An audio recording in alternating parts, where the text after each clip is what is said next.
संसद सत्र, एनडीए संसदीय दल की बैठक, मोदी का स्वागत।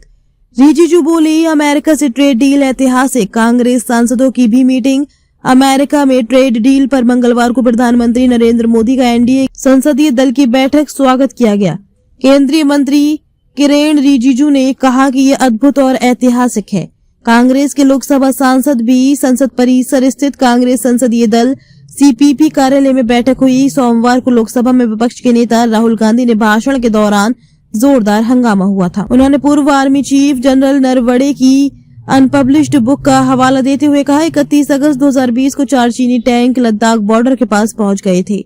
आज संसद के बजट सत्र का 5वां दिन है। दोनों सदनों लोकसभा और राज्यसभा में राष्ट्रपति के अभिभाषण पर धन्यवाद प्रस्ताव पर चर्चा जारी रहेगी। नरवणे की बुक अमेरिकी ट्रेड डील पर हंगामे हो सकता है। कांग्रेस सांसद जेबी माथे ने कहा, अब ऐसा पैटर्न लग रहा है कि हमारी सरकार या हमारे पीएम के जरिए भारत को पता नहीं चलता कि क्या हो रहा है। यह डील क्या है, चाहे वह सीज फायर की घोषणा हो या ट्रेड डील की घोषणा। ऐसा लगता है कि राष्ट्रपति ट्रंप ही सारी घोषणाएं कर रहे हैं।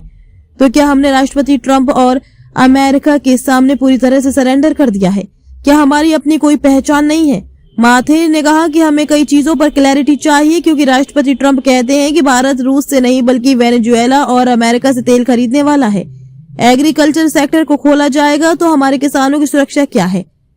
वे ये भी कहते हैं कि भारतीय बाजार में अमेरिका सामानों पर टैरिफ 0 होगा। जब संसद का सत्र चल रहा हो तो संसद और भारत के लोगों का विश्वास जरूरी है। उन्होंने कहा कि इसलिए ट्रंप ईयू डील और अमेरिका के साथ ट्रेड डील को संसद में पेश कर सकते हैं। हम संसद में इस पर चर्चा कर सकते हैं और सरकार को समझाने दें। हम सच में चाहते हैं हमें ये बात अमेरिकी राष्ट्रपति से सुनने की बजाय अपने लोगों से सुनने को मिले।